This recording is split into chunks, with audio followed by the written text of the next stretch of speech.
Armenia might beat you. Հնարավոր է Եվրամիությանը իրենցից շուտ միանաք, You might join the EU բայց before դուք they էլ մի քիչ Ռուսաստանի խնդիր ունեք, բան վարչապետ ձեզ ինչն է problem. կանգնեցնում, Prime հետ Minister, what պահում։ is holding you back?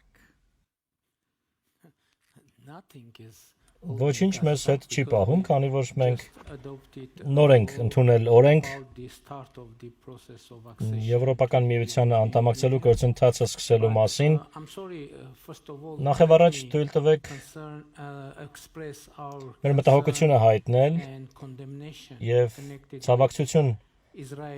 կապված Իրանի վրա Իսրայելի վերջին հարձակման հարվածի հետ, որը կասկածի տակ է դնում, հարցականի տակ է դնում այն փխրուն կայունությունը, որն ունենք տարածաշրջանում, եւ մենք շատ մտահոգված ենք։ Եվ շարունակելով դա, ու ընդհանուր առմամբ դուք նշեցիք, որ Ռուսաստանի խնդիր կամ ռուսական զորք ունեք ձեր տարածքում,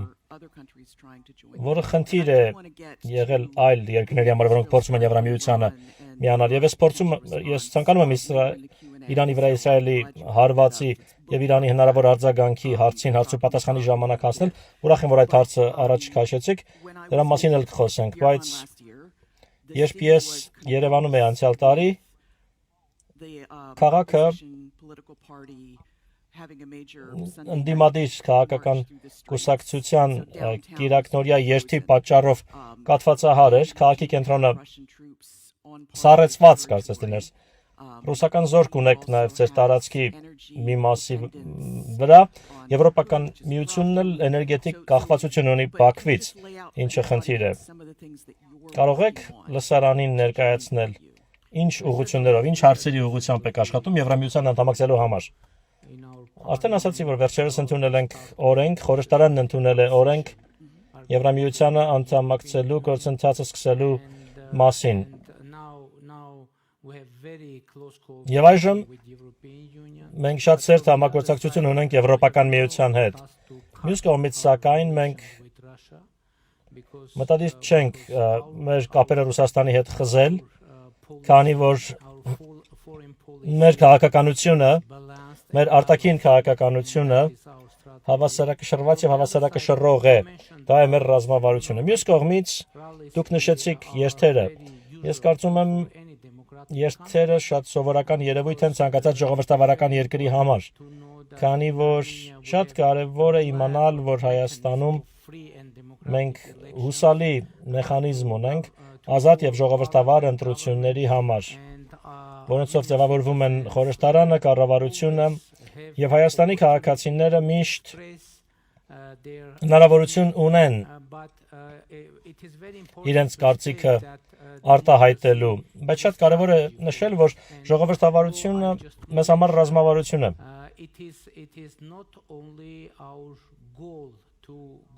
Օրենքը, որը ես հենց նոր նշեցի, ոչ միայն մեր նպատակն է գնալ եւ դառնալ Եվրոպական միության լիարժեք անդամ, դա մեզ համար հերթական խթան է, որպեսզի շարունակենք եւ ի կատար ածենք եւ ընդլայնենք ժողովրդավարական բարեփոխումների մեր օրակարգը եւ մենք հույս ունենք, որ ժամանակի ընթացքում, երբ Եվրամիությանը լիարժեք անդամակցության դիմում ներկայացնենք, դա կլինի արժանիքահեն դիմում, քանի որ մենք կկարողանանք ի կատար ածել իսկական, ամբողջական եւ խորը ժողովրդավարական բարեփոխումներ, եւ դա է մեր օրակարգը։ Մյուս կողմից դուք գիտեք, որ մենք բարդ իրավիճակ ունենք մեր տարածաշրջանում եւ դուք էլ նշեցիք ռուսական զորքի արկայությունը մեր երկրում, ներկայությունը մեր երկրում, բայց ես ուզում եմ նշել, որ նաեւ եվրոպական դիտորդների առաքելություն ունենք մեր երկրում, ովքեր դիտարկում են Ադրբեջանի հետ սահմաններին վիճակը եւ մյուս կողմից վերջին տարիների ընթացքում ռուսական զորքի մեր երկրում ներկայության մասշտաբը նվազել է, բայց մյուս կողմից մենք հիմա խնդիր չենք դնում ավարտել ռուսական զորքի ներկայությունը, բայց մենք այլ խնդիր ենք դնում։ Մենք խնդիր ունենք տարածաշրջանի երկրների հետ մնայուն տևական խաղաղություն հաստատել մեր տարածաշրջանում։ Եվ գիտեք, որ այս տարի մենք կարողացանք Ադրբեջանի հետ ավարտին հասցնել խաղաղության պայմանագրի շուրջ բանակցությունն դրական արդյունքով։ Ի նկատի ունեմ տեքստի նախագիծը երկկողմ համաձայնեցվեց եւ երկկողմ հաստատում ստացավ եւ հիմա ժամանակն է ստորագրելու խաղաղության պայմանագիրը։ Եվ այժմ մենք Ադրբեջանի հետ քննարկում ենք, թե ինչպես հասնել այդ կետին եւ ստորագրել խաղաղության պայմանագիրը։ Գիտեք, որ մենք կայուն եւ բարիդրացիական հարաբերություններ ունենք Իրանի եւ Վրաստանի հետ։ Մյուս կողմից մենք հիմա բավական ակտիվ երկխոսություն ունենք Թուրքիայի հետ եւ մենք հույս ունենք, որ համաձայնությունը, որին կարողացել ենք Թուրքիայի հետ հասնել 2022 թվականին, ի կատար կացվի պայմանավորվածությունը։ Առնվազն մեր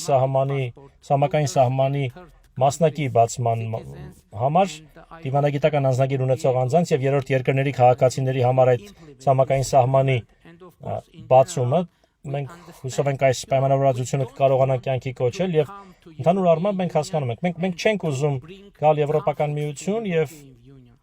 բերել կոնֆլիկտներ Եվրոպական միություն։ Մենք առաջին հերթին ցանկանում ենք լուծել հնարավոր հակամարտությունները մեր տարածաշրջանում, ձևավորել խաղաղություն եւ խաղաղություն բերել Եվրոպական միություն։ Դա է մեր ռազմավարությունը։ Մի բան էլ ավելացնեմ։ Մի բան ավելացնենք Եվրոպական միության խաղաղ կյանքին։ Վարչապետ Փաշինյան, ձեզ հարց ունեմ սլայդոից ուղղված։ Հարցը հետեւյալն է. Արդյոք Հայաստանի ճանապարհը դեպի Եվրամիություն կապված է Վրաստանի ճանապարհի հետ։ Իրականում այո, որովհետև ընդհանուր առմամբ մենք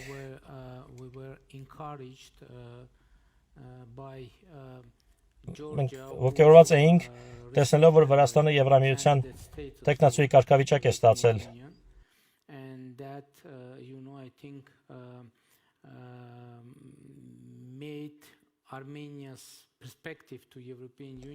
Դրա արդյունքում Հայաստանի Եվրամիության հետ կապված հեռանկարն ավելի իրատեսական էր դարձել մեր ժողովրդի, մեր քաղաքացիների համար։ Եվ իհարկե, գիտեք, հիմա երկու հարևան երկրներ ունենք, որոնք Եվրոպական միության անդամակցության տեխնացուներ են, Թուրքիան եւ Վրաստանը, եւ իհարկե ավելի իրատեսական կլիներ Հայաստանի համար դառնալ Եվրոպական միության անդամ, ունենալով հարևան կամ Եվրոպական միության անդամ լինել կամ դառնալ հարևան երկրների հետ միասին կամ հարևան երկրի հետ միասին։ Դա նշանակում է ունենալ Եվրոպական միության հետ ընդհանուր ցամաքային սահման։ Այսպես Էլեոնորա Տաֆուրո աշխատում է Միլանում գտնվող գիտահետազոտական SP կենտրոնում։ Հարց պարոն Փաշինյանին, ես ձեզնից հարցազրույց վերցնելու պատիվ ունեցա Միլանում 2019 թվականին, երբ Հայաստանի Եվրամիության անդամակցելու հեռանկարը գիտական ֆանտաստիկայի ժանր կարող էր թվալ այն ժամանակ, բայց հիմա հարցս վերաբերում է Եվրասիական տնտեսական միությանը Հայաստանի անդամակցությանը։ Ինչպես գիտեք, դա շատ կարևոր խոչընդոտ է ապագայում Եվրոպական միությանն անդամակցելու ճանապարհին։ Ինչպես եք այս խնդրին վերաբերվում, ինչպես եք լուծելու այս երկընտրանքը։ Շնորհակալություն, պարոն վարչապետ։ Շնորհակալություն հարցի համար։ Մենք իհարկե հասկանում ենք, որ մենք չենք կարող լինել Եվրասիական տնտեսական միության եւ Եվրոպական միության անդամ միևնույն ժամանակ, եւ բնականաբար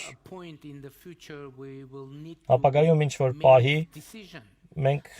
պիտի որոշում կայացնենք։ Մեզ անհրաժեշտ կլինի որոշում կայացնել, բայց շատ կարևոր է, որ որոշումը կայացվի Հայաստանի քաղաքացիների կողմից։ Իհարկե կառավարության առաջնորդմամբ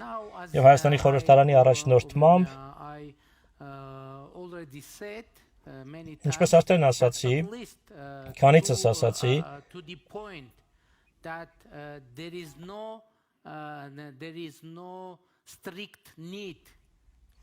Առնվազն այն պահին, երբ նման որոշում կայացնելու խիստ անհրաժեշտություն չկա, մենք կշարունակենք մեր ժողովրդավարական բարեփոխումները, որպեսզի հնարավորինս համապատասխանենք Եվրոպական միության չափանիշներին, հնարավորինս համապատասխանել այդ չափանիշներին եւ երբ այդ պահը գա, մենք այդ հարցը կդնենք սեղանին, ի նկատի ունեմ կդնենք քաղաքական օրակարգի մեջ Հայաստանի եւ մեր քաղաքացիների հետ միասին մենք որոշում կկայացնենք։